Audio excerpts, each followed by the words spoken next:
Hey, it's Mario. Just recently, I've finished with an experiment which I started at the beginning of this year. On January 1st, I decided to start blogging, and I made a challenge for myself. The goal was to publish a post per day, every single day, for 100 days straight. Now that I'm done with that first part of my blogging journey, I decided to share the 3 most valuable lessons I've learned during this time.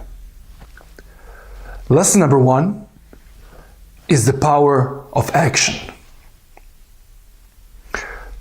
Of course, this one seems almost obvious. We all know that there's power in action, in actually doing something. But unfortunately, very often we don't act. We have everything in place. We want to do it. We have the intent. We have the strategy. We have the tactics. We have the resources, the time. We're talking ourselves into doing that something. But we don't.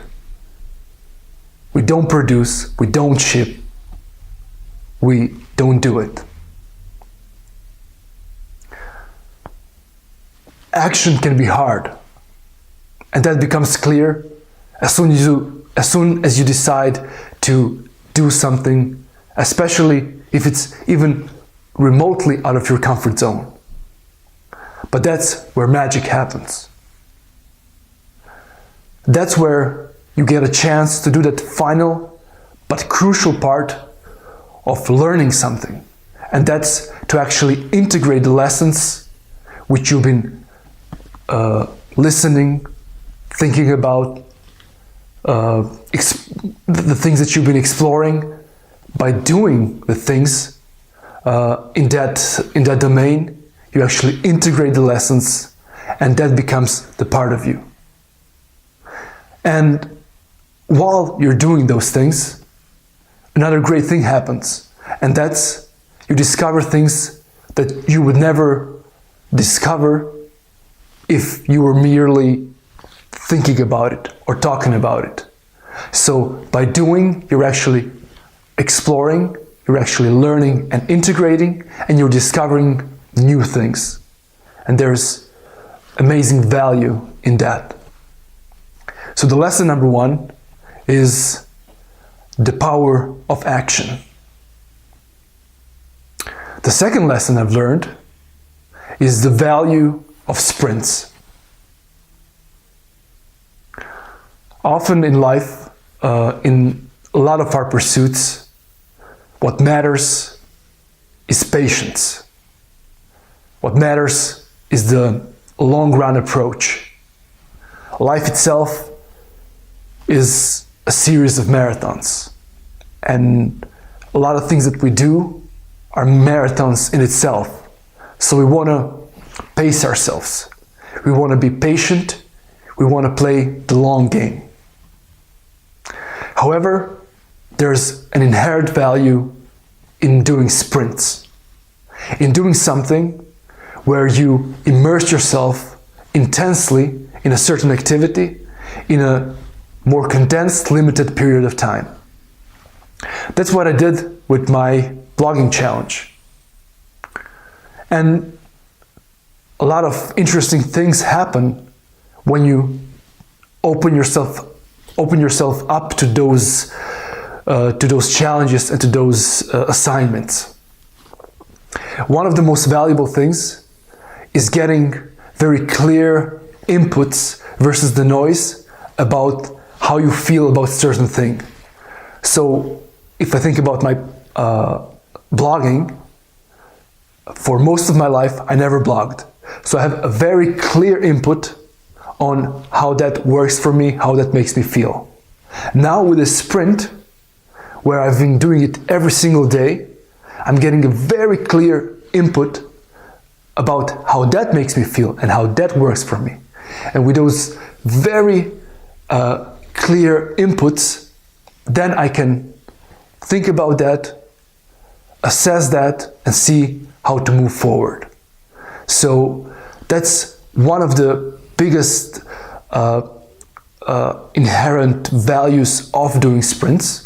And the second one is that by pushing that bit harder than you can, and by the total immersion into something, you're exploring the edges, and you're actually readjusting your comfort zone, your benchmarks.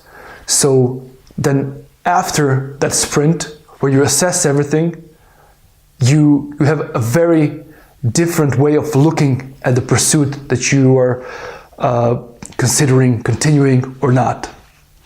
So please keep in mind that yes, long run is very often the best approach, but every now and then we need sprints. And the third lesson is the magic of being public. It can seem that in a lot of ways in our lives we are public. In life, when we are on the street or in our workplace, we're there.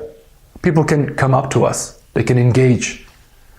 And with the rise of the use of social networks and all other platforms which were enabled by internet, we are sharing more and more of our lives. But often that's a form of hiding, because most often we are posting a highlight reel. We are merely showcasing our status. We are not rocking the boat. When I say the magic of being public, and when talking about publicity in this context, what I think is being public and open with your thoughts, with your opinions, with your assertions. So not just showing up and sharing something when it's pretty and works and it's just there, the status quo posts, but something where you're putting yourself on the line, when you're being vulnerable, when you're trying to figure it out in front of people and trying to get feedback and engagement from those people. That kind of publicity is magical, because then you are actively trying to engage with your community. And that community doesn't have to be large. Yeah, you can have a million followers and readers, but that's not the point. The point is to have that minimal viable audience, a couple of people, those 10 friends, or even our extended circle. Very easily we can come to 100 people, which is a village, which is a tribe. And that's a community. And by sharing our thoughts, opinions, by being open with that community, we have a chance to directly impact the culture. And we all know that culture is one of the strongest forces in our lives. Also, when you open yourself in that way, just by your example, you're encouraging other people to do that. And the more people are doing those things, the more our lives become enriched and empowered. So that's my third lesson, the magic of being public. My blogging experiment was fun, insightful, educational. I've learned a lot of things, and these 3 lessons are what really sticks. The power of action, the value of sprints, and the magic of being public. Until next time, I encourage you to implement the lesson number 1 of this video, and to go and do that one thing that you've been postponing for a long time. Good luck.